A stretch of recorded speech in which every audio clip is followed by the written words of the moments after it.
A new proposed budget could cut vital nonprofits funding in Flagstaff. And at the same time, the Coconino Humane Association is hoping to get back the money the city has been cutting in its budget in the last 4 years. Campfire season is coming up and citizens are taking the risk very seriously.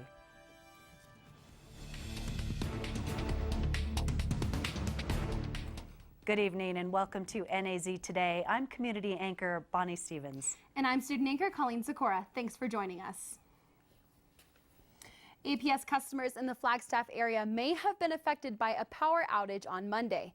The outage was reported at 8:50 in the morning and affected areas between I-40 and Happy Jack, as well as regions between Equestrian Estates and Lone Tree. Less than 2 hours later, crews were on site attempting to restore power, and power was completely restored at 10:15 that same morning. The outage hit 5,200 APS customers in the Flagstaff area, and if you are still experiencing power troubles, call APS at 800-253-9405 and choose option 1. The Williams and Tucson districts of Arizona will begin to sell permits for the fuelwood season. That's starting April 14th. Permits will be charged per cord with a minimum purchase of $20, $5 per cord for the dead and down trees, and green fuelwood will be $10. Free use permits will also be available for the removal of fallen trees in designated areas. The removal of fuelwood is permitted only from National Forest lands in the district where the permit is issued. Flagstaff Food Center, St. Mary's Food Bank, and Victim Witness Services. These are some of the organizations funded by United Way that will be affected by the proposed budget cut. Mayor Jerry Neighbors proposed a cut for the city's budget that would cut 10% of their funding. NAZ Today spoke with him about how he believes the proposal will improve the city. We all know the importance of staying in budget, and Flagstaff Mayor Jerry Neighbors has a proposal for the cities. Neighbors wants to cut funding to many nonprofit organizations, specifically the United Way, by 10%. He feels that these cuts increase the quality of city facilities, emergency services, and allow citizens to choose what charities they want to donate to. Anytime we're doing city budgeting, you're always establishing priorities. And in my opinion, the first priority for the city is its own house. Neighbors is concerned with many issues facing Flagstaff public services, including a high police turnover rate and road conditions. He feels that the best way to stay in budget and improve these services is to cut funding for nonprofit organizations. One of the nonprofit organizations that this cut affects is the United Way. They fund about 25 organizations in the area, including St. Mary's Food Bank and Victim Witness Services for Coconino County. Victim Witness Services provides constitutionally mandated aid for the community. The proposed budget cuts would equate to about $4,000 removed from their funding. While this might not seem like a lot, it could potentially remove vital programs from the organization. That would be basically our entire emergency financial assistance program, which we use this money to pay for hotel bed nights for families fleeing domestic violence in the middle of the night, to buy food for families who have been struck with crisis. We use it to buy safety locks and things for doors. We've paid for people's gas so they can go to court, that sort of thing. While Victim Services is committed to finding a way to raise the funds, even if the proposed city budget cut passes, they're concerned with asking for more donations from sources that are already giving to the organization. You can find out more information about the proposed budget changes from our website at naztoday.com. I'm Monet Gunn. The director of the Coconino Humane Association understands it's a financially difficult time for the city of Flagstaff. Still, she is calling on the city council to give the association a one-time increase of $78,000 next year. Under Arizona law, cities have to have a humane association program. And Michelle Ryan says over the past 4 years, the Flagstaff City Council has reduced the amount of money it's given the association by about $80,000 each year. She wants the boost to help pay for a new transportation van for animals, shelter upkeep, and skyrocketing medical bills for abused animals like the one she describes. The neighbor had heard the dog whining and yelping in pain for about 6 hours. They kept expecting the owners to come home, and they didn't. And finally, they called the police department, which is absolutely the right thing to do.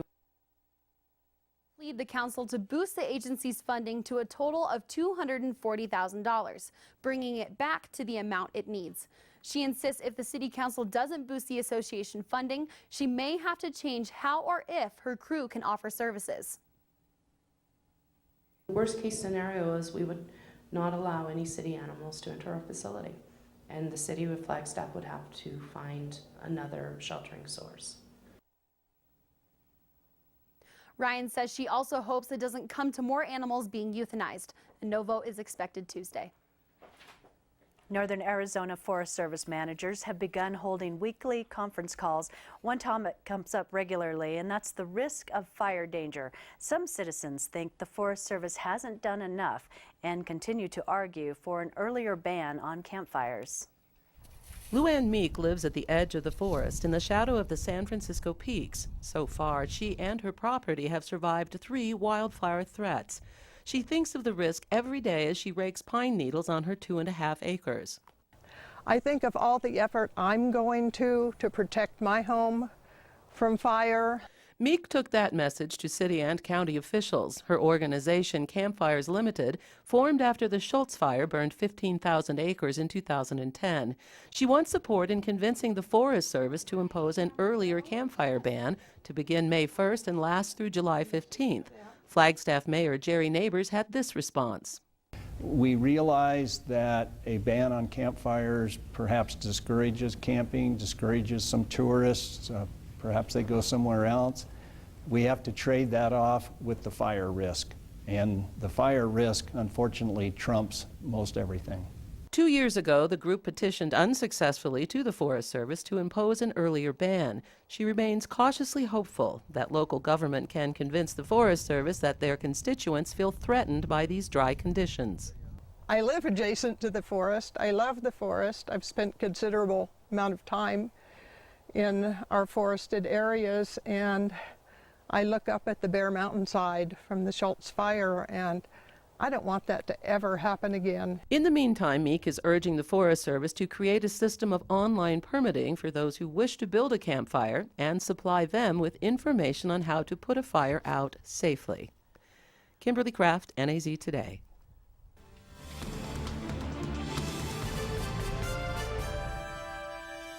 After the break, local nonprofits talk about what Arizona Gives Day means to them.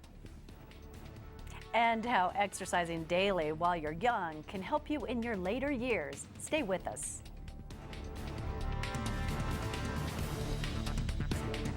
All right, welcome to the Monday Show. Great weather to start off the work week. Beautiful spring temperatures settling in across the state. Here's a look at today's highs. It was all the way up to 89 in Phoenix, Prescott 74, Sedona you were 75, here in Flagstaff 63 degrees. Got even warmer temperatures to talk about coming up in the forecast. Hi, I bought Pepsi Next. What's Pepsi Next? It's the latest cola from Pepsi. It's got real cola taste with 60% less sugar. Real cola taste, 60% less sugar. Yeah, I know. It's unbelievable. But this is the most impressive thing I've ever experienced in my entire life. Oh, definitely. Let me get the camera. I've never had anything like it. My parents are gonna. Yeah, they're gonna be so proud. Pepsi Next. Drink it to believe it. Ready to follow your dreams? Let Northern Arizona University chart your course with local classes at more than 30 campuses statewide. My NAU is in the Valley. My NAU is in Mojave County. Convenient, affordable, with accredited degree programs. My NAU is in Tucson. My NAU is on the reservation. The extended campuses of Northern Arizona University, statewide, online, and in Flagstaff. Welcome back. Arizona Gives Day is right around the corner, and many nonprofits are eager to get the word out about their cause. NAZ Today, Amani Payne spoke with some local nonprofits about what Arizona Gives Day means to them. One nonprofit participating this year is Club for 12, an organization that acts as a safe haven for teens to escape, hang out in a safe environment, and discover who they are. It creates a safe place for them to make mistakes, to grow, to learn, to try new things, and just to feel that support. Maggie explains why it's important now, more than ever, that the community participate in molding the children of today to be effective community leaders tomorrow. There are now. Many people say that they're our future, and there are tomorrow, but in all honesty, there are right now. And we need to train them right now and get them prepared to be the great leaders that they are going to be. But that starts today, not tomorrow. Another nonprofit in town believes while the future is unavoidable, it's important to look to our past for guidance. So what the Northern Arizona Pioneers Historical Society does is acts as the friends group to raise funds and raise awareness about our historic sites to keep them open. Last year, the Historical Society won a statewide prize for having the most people donate online to a nonprofit of their size. This year, they hope to raise even more funds to continue construction on a new project. We used those funds to build the foundation, where we'll be rebuilding the Gregg Cabin. That's a historic cabin that was built in the 1890s in the area known as Cheshire now, and we'll be rebuilding that. So this year we're hoping to raise more funds so that we can start going with the floor and the walls and the windows and the roof and everything else that needs to be done. Floors, walls, and windows are something that one local nonprofit knows all about.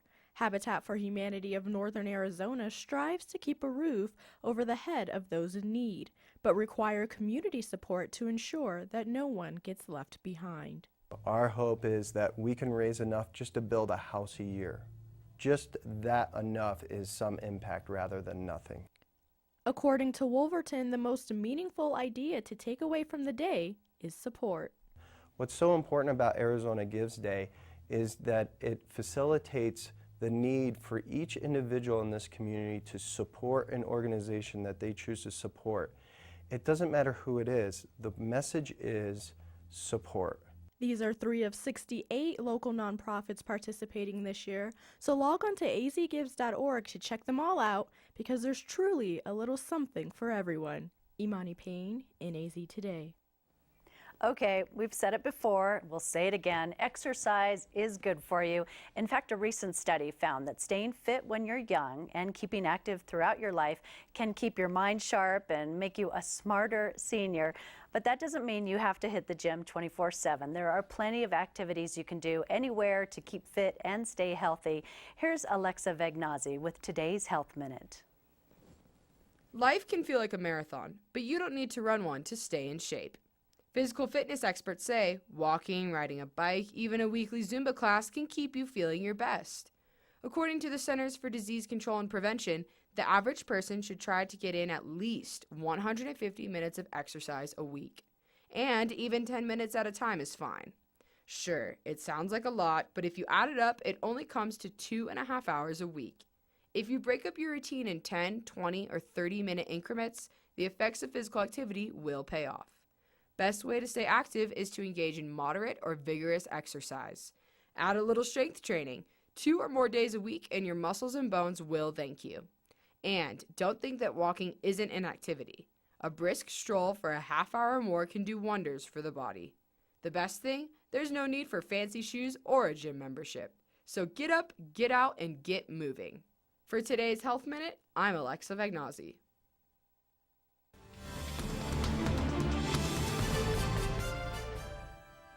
Clear blue skies today in northern Arizona. What's ahead for the rest of the week? Meteorologist Lee Bourne will have your full forecast coming up. And the NPA's Logan Brubaker makes his home field debut this weekend. Sports reporter Brooke Cowell has your sports after weather.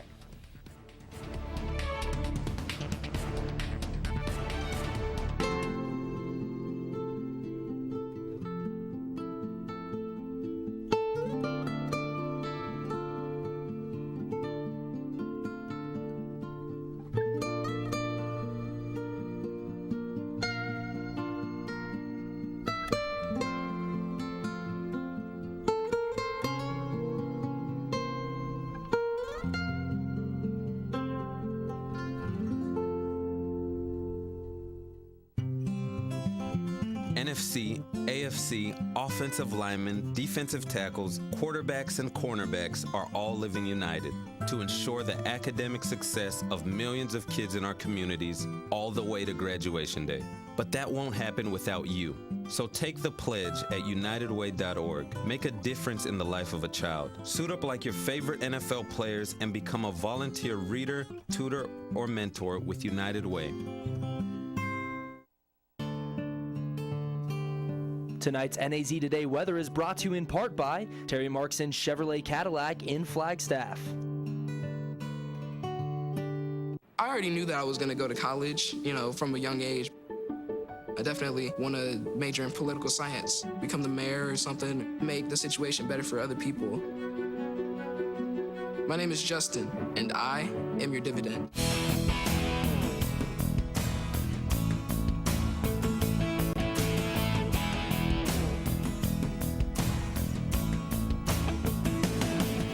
All right, welcome to spring in Flagstaff. A couple days ago, some snow flurries coming down today, up to 63 degrees. Beautiful spring day out there. High temperature average for this time of year, 56. So we're running a little bit above average, and temperatures are going to only go up from here. Record high, 80 degrees, set back in 1989. It's got to be one of the earliest dates that we've ever hit 80. 31 was our early morning low, just a few degrees above the average of 27 for this time of year. By the way, I just failed to show you that we did receive 0.03 of an inch of precipitation from that little weak Saturday storm system. All right, as we make our way through this week, Pacific high pressure is going to build in across the region, and we're going to be in for a big warming trend that's going to get going tomorrow. We switch it over to the Pacific satellite, and not hard to see this big area of high pressure dominating the west coast weather. You can see any type of Pacific storm energy going up over the top of this ridge of high pressure, and over the next several days, it's just going to migrate right on top of us, maxing out on Wednesday. That'll probably be the warmest day, and then we'll start to nudge temperatures down a little bit.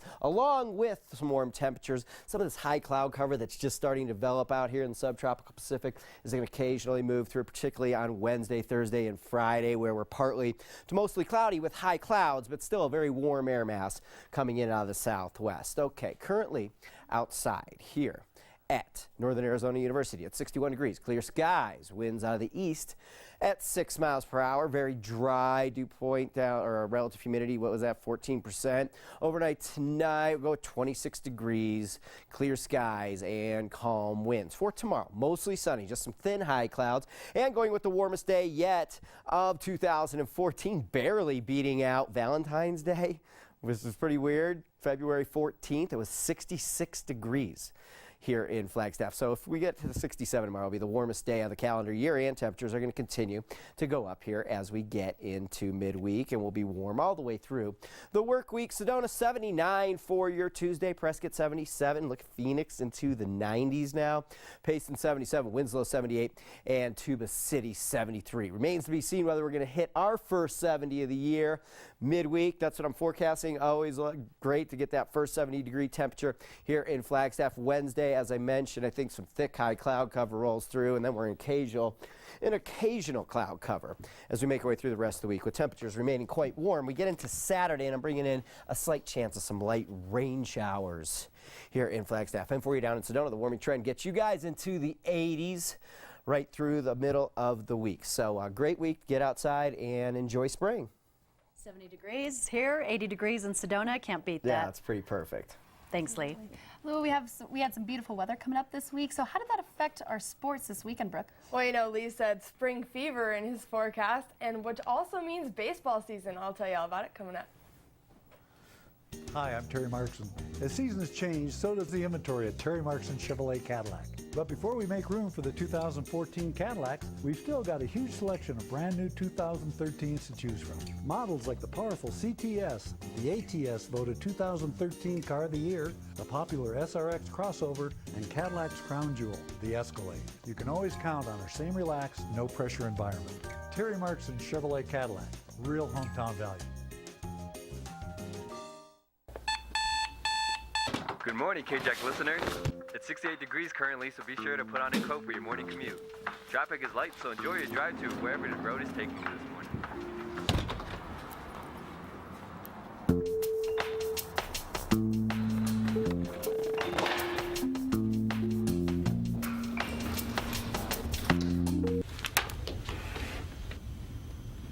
KJAC Radio, 1680 AM. Going out like that? Yeah, why?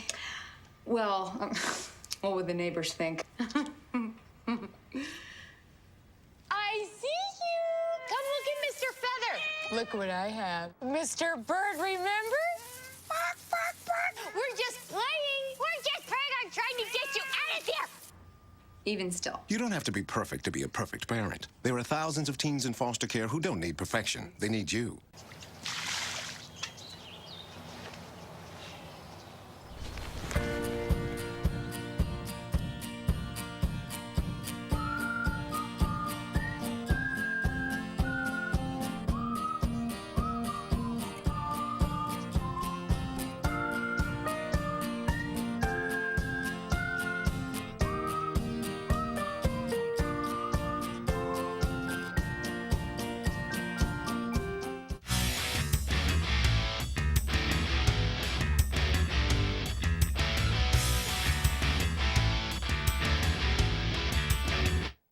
Hockey and basketball season may be winding down, but with the spring season in full swing, even despite the wind, our baseball and softball teams seem to be coming along as everyone had quite a busy weekend. And we're going to start things off with the NPA baseball team when they played Ash Fork High School on Saturday.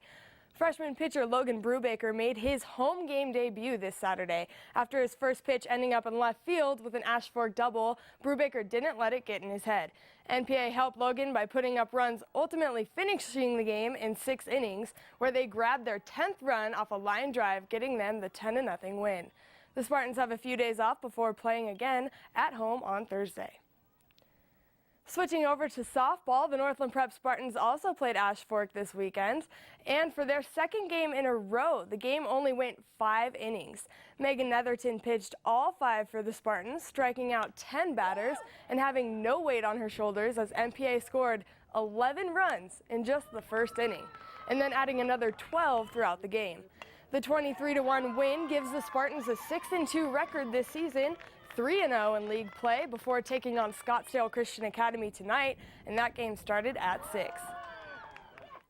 Moving over to Coconino, the Panthers baseball team let their bats do all the talking when they took on the Page High School Sand Devils on Saturday. It didn't take long for this story to start as the Panthers snagged 15 runs in the first inning. Senior pitcher Diego Johnson had no weight on his shoulders throughout the rest of the game.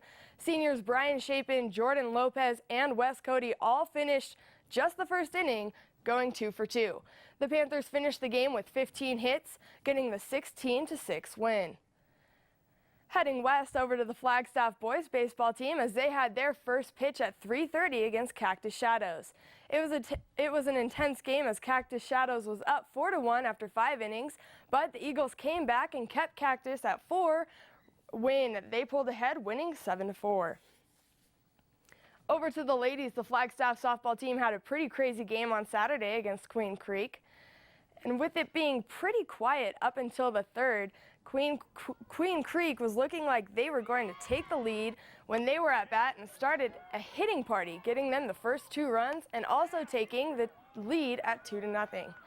But it was in that same inning when the Eagles decided to make their bats come alive as well and weren't going to drop their shoulders when they followed up, getting those runs back +2 when Jessica Mesa hit a grand slam right there in the bottom of the third.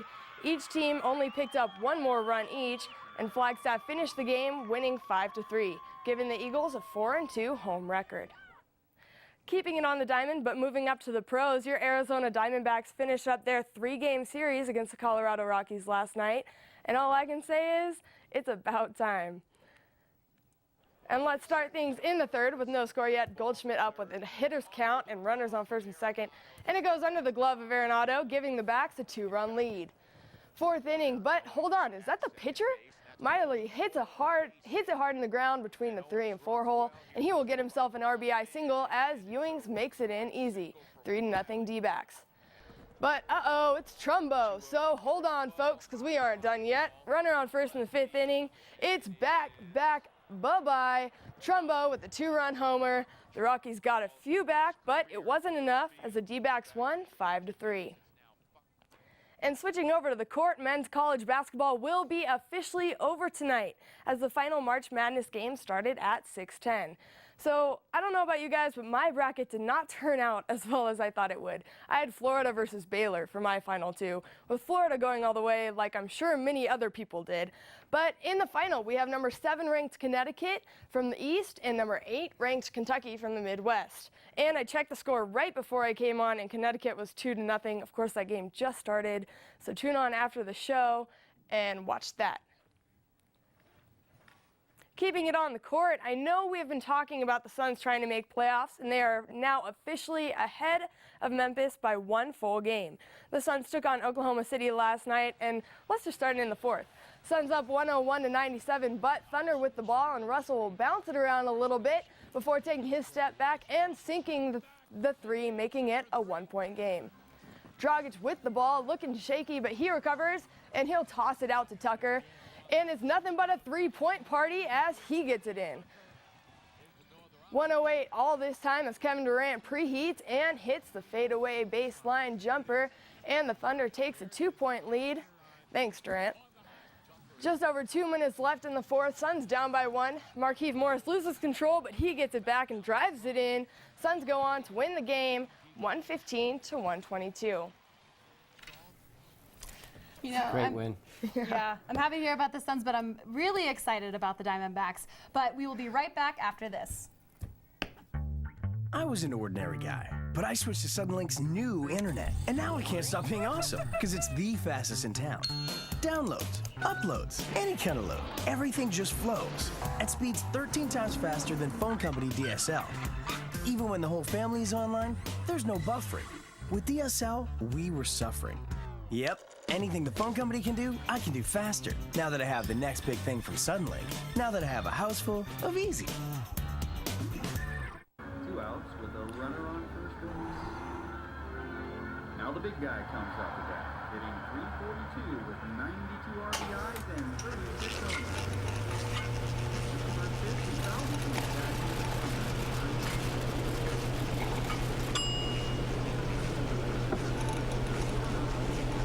Chill raw and prepared foods promptly. 1 in 6 Americans will get sick from food poisoning this year. Keep your family safer. Check your steps at foodsafety.gov. Don't look at me. Your hair's a bit frizzy today. Oh, you should pick that up. Every day, kids witness bullying. Poor you. They want to help, but don't know how. Teach your kids how to be more than a bystander. Visit stopbullying.gov. All right, welcome back. Spring fever in full effect this week. 67 degrees tomorrow, up to 70 midweek, and we're in the mid-upper 60s all the way through the week. Slight chance of some very light rain during the weekend, and for you down in Sonoma. 79 tomorrow, low 80s through much of the week. Well, Tetris has been around for 30 years now, and now people are starting to play on the side of buildings. And this version of the game was created using computer-controlled LED lights on a Philadelphia high-rise. And so a few lucky players got a joystick to be able to control the falling bricks. I think this is pretty cool. Yeah, how fun is that? Using a building. Yeah, really neat. How do you control it, though? They have a joystick, so, you know, instead of using your computer board, you Just like any video game, Brooke, with the But it's controller. on the wall, Lee. Well, thanks for joining us so much. We will be back here tomorrow at 6 o'clock. Thanks for joining us. Have a great evening.